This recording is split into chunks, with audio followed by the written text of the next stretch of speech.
believe there's been some news coming out from the government, Ian. What's been happening in the market in the world of BNG? Yeah, so just before Christmas, the government sort of announced the results of the consultation last year on BNG, looking at how it had been in the first year or so, and what the potential changes were. Last week, they then followed up and put some dates around that and a bit more certainty for everyone.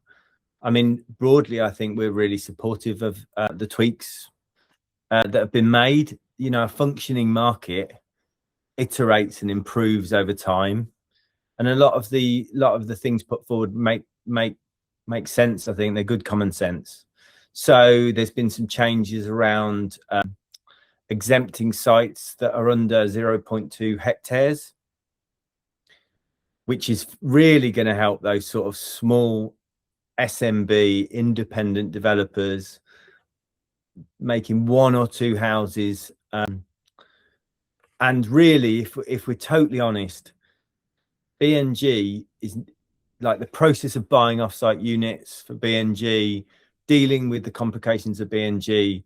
For that audience, it's too cumbersome. You know, in an ideal world, there would have been some digitized version of buying BNG for those micro transactions, but there isn't, and it's just as complicated for those guys as it is to buy 1 unit, 5 units, 10 units. And therefore, you know, actually exempting those, you know, makes a lot of sense. I think it's a fraction of the overall unit amounts, but it's quite a big audience, maybe 30% of all the leads we get, but less than 8% of the unit requirements.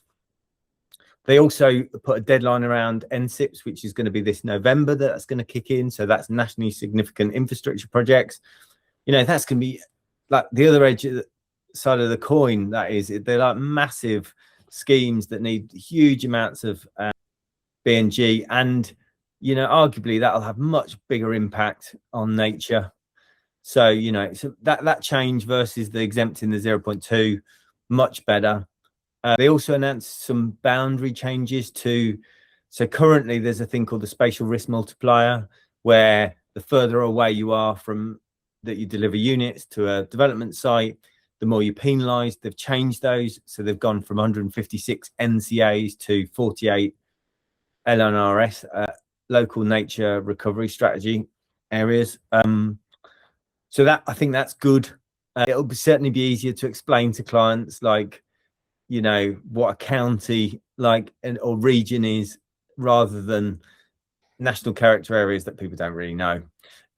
So yeah, I think, you know, and there's some other stuff. There's more coming down. Looks like it's all going to launch in July.